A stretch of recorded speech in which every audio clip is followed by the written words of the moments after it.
murdered by the police. His mom was not looking to be an activist, but the circumstances of her life demanded that she become one. And since then, she has been outspoken. She has been non-stop seeking justice, demanding justice for her son. So please welcome her to say some words now.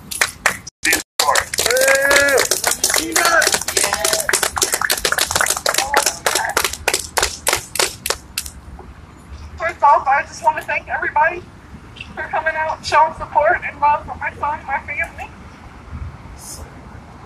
You guys make me stronger to be out here. I don't know what I'd do without everybody.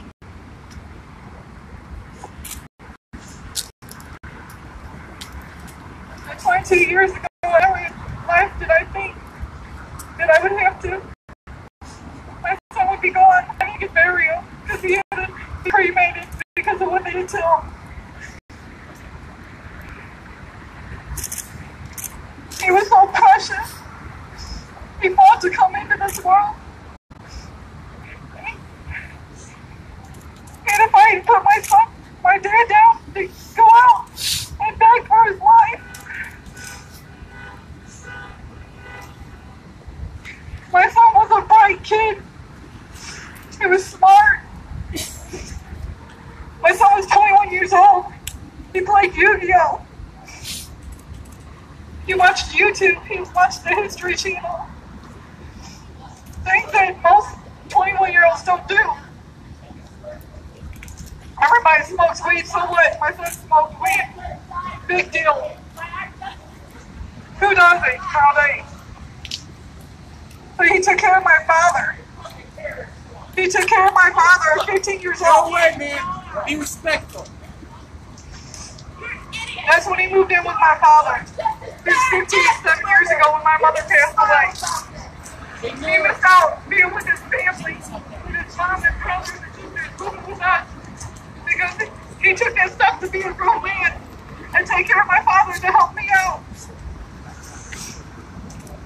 There's not many kids that does that. 21 years old, I call him if he's at a party, I ask where he's at. I'm like, you should probably get home, you know, it's past 1 o'clock, nothing's good out there. My son's like, okay, Mom, I'm gonna go home. I call my father, he's walking in the door. I just want everybody to know that my son is not the person who they put my son out to be on the news. The police lies. They've always harassed my son. We call for help. They say you're a hammock. They mention who his dad and his uncle are. It has nothing to do with we would call for help for. My son went out with Chief Dawson's niece. Did drive-bys. Nothing ever happened to her. But things always came to my son. We call for help, they'll arrest my son. When we're calling for help, he's calling for help. I know that they planned to do what they did. My son was shot at 2 weeks before. They kept telling my son he's on borrowed time. They told my son, they could tell us he shot at you, or we'll take it in our own hands. Never did I think that my son would have to be scared for his life from the police. If anything, the guys that shot at him 2 weeks before, but then police knew when they came in that door shooting, they knew what happened to my son 2 weeks before. They knew what they were doing. They don't give a shit. They told my son you're on borrowed time. And excuse my language. They knew exactly what they were going to do when they came to my dad's house. They knew my son let them in the house plenty of times. Yes, sir. Go right ahead. I have nothing to hide. They've been there plenty of times. They knew where my son's room was. They knew exactly where my son's room is. And that's where all the shots were. Besides where they killed him when he came out of my dad's room. And then they shot him into the ground. And kept shooting him. Couldn't they just have got my son when he walked out the door? If they wanted to ask questions, they were in the house.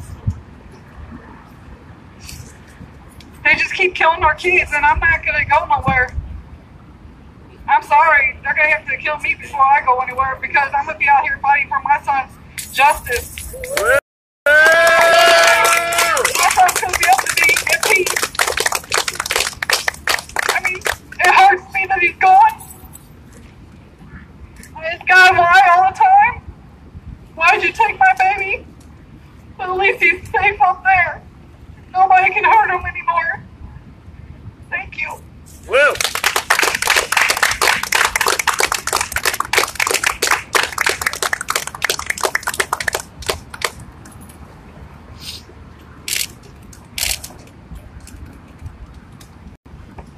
Thank you, Gina.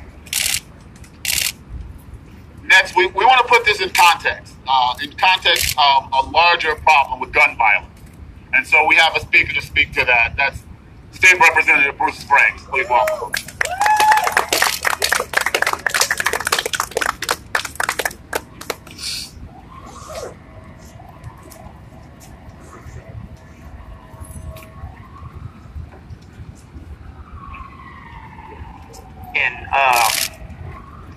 In 1991, June 7th, my brother, Christopher Harris,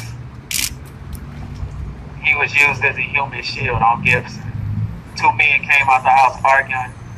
One picked him up, the other one shot, and my brother died at 9 years old. June 7th, 2017, Isaiah was killed. We don't get to pick and choose when we're going to fight against gun violence, no matter who is at the hands of. I'm state representative. It ain't popular with my colleagues, but I really don't give a damn, because we got to be out here with the people. And when Gina called, I'm coming. When the second incident, I came. I'm always gonna come. When other mothers call, I'm coming. It's our duty to change the narrative of what's going on and hold folks accountable, no matter who it is, including the police, including a rogue unit that's been that way. And the questions I want to know is who initiated the warrant? Why was this warrant even carried out? Who signed the papers? And why was it okay? And Chief O'Toole at the time, interim chief at the time, comes out and says that those 100 shots, some of them were shot by Isaiah. This is the same chief that told us that Bill Green was shot in friendly fire. This is the same chief that hid another undercover black officer being beat by other officers because he was disguised as a protester. This is the same chief that said he owned a knife while we was out here standing up for justice. This is the same chief that got a whole lot of allegations and couldn't be our next police chief. So it's time for us to ask some real questions. It's time for all of us to stand up, whether we activists, community leaders, politicians. Y'all see, it's a little lack of folks right now. It's a couple elections coming up, so this ain't popular. But Martin Luther King said there comes a time when you don't do something because it's popular or because it's political or safe, because your conscience tells you it's right. So that's exactly what I'm gonna do. I'm gonna continue to fight because my conscience tells me it's right. And I'm going to continue standing with the people. I'm going to continue fighting for justice for Isaiah, for Kerry Ball Jr., for Vondarian Myers, for Michael Brown, for Isaac Holmes. That list is too long. That list is way too long. But they going to get tired before we do. So I thank everybody for coming out. And I would encourage everybody to continue to stand with Gina in our fight for justice. Thank you.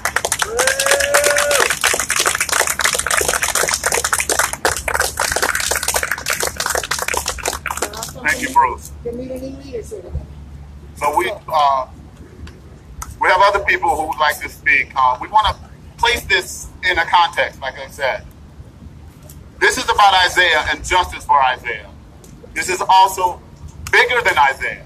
It is justice for all of us, because Isaiah could be our son, any of our sons. And so we have a mother who knows the pain of having her child murdered by police. And she's going to come and speak to that. The mother of Carrie Ball, Miss Tony Taylor, could you please come up?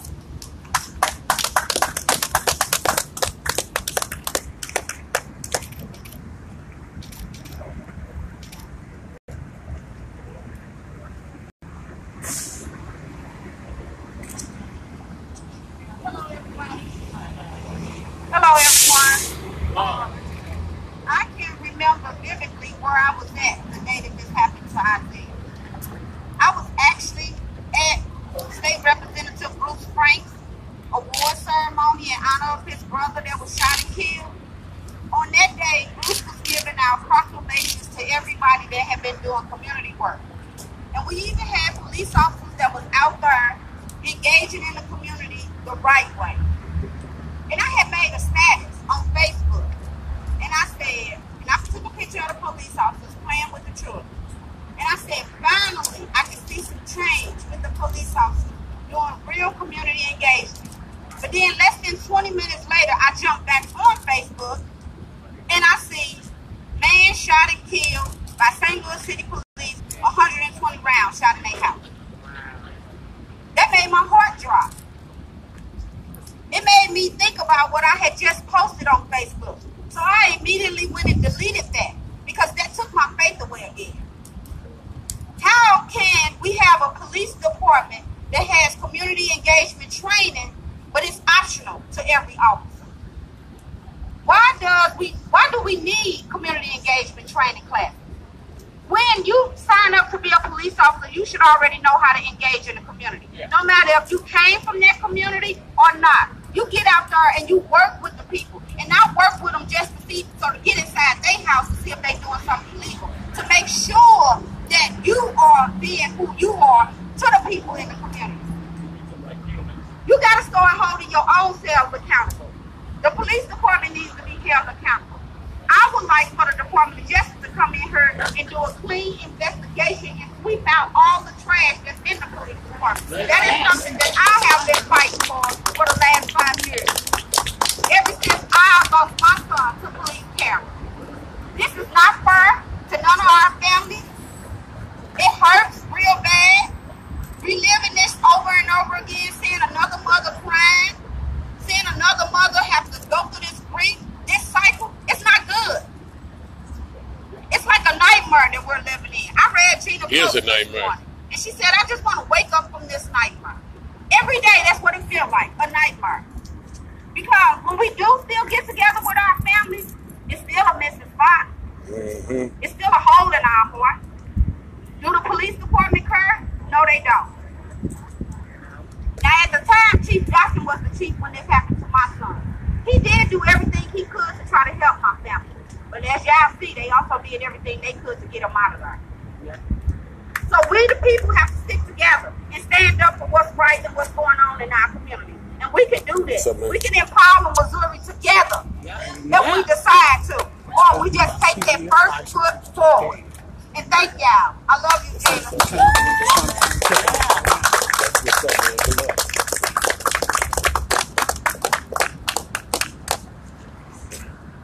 Thank you, Tony. We continue to mourn with you, Tony. And we remember Karen. And we will continue to remember her.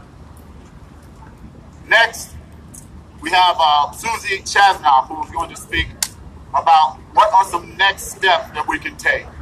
Susie.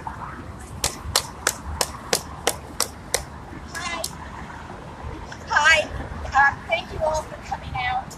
It's really important that we stay engaged and that we support Tony and that we support Gina and all the families who are fighting the atrocities that the police department can execute. One thing you can do is get involved with anything that has to do with the judicial and the court and the police systems. There's a movement right now to close the workhouse. There's the Expect Us people who are constantly marching. There are a lot of actions involved to make a difference. One thing you can do for Gina is contact Police Chief Hayden and the Public Safety Director, Jimmy Edwards, to call for the completion of the Force Investigative Unit investigation. You can contact Circuit Attorney Kim Gardner to call for completion of her office's independent investigation and that the Circuit Attorney make a statement regarding her decision to indict or not indict the officer. We need to keep the flow of public pressure going. You can help with legal expenses by going to bit.ly/2GoFundMeIsaiah. You can keep up with the Justice for Isaiah campaign by following the Coalition Against Police Crimes and Repression. We have a Facebook page, we have a Twitter site, and we have a website. Our website is capcar-stl.org, and there is a tab on there for campaigns, and we've got a bunch of stuff about Isaiah on that tab. You can also join CAPCAR meetings to get involved. They're every second Thursday of the month from 6 to 7:30 p.m. at 1401 Rowan Avenue, and it's on this sheet of paper, which everybody should have. We're going to march now, so if everybody can grab a sign and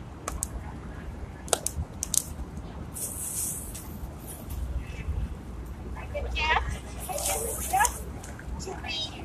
Oddly enough, may have every right to fire on officers, especially if they did not announce their presence before throwing in the flashbang grenade. Or did you guys talk about that?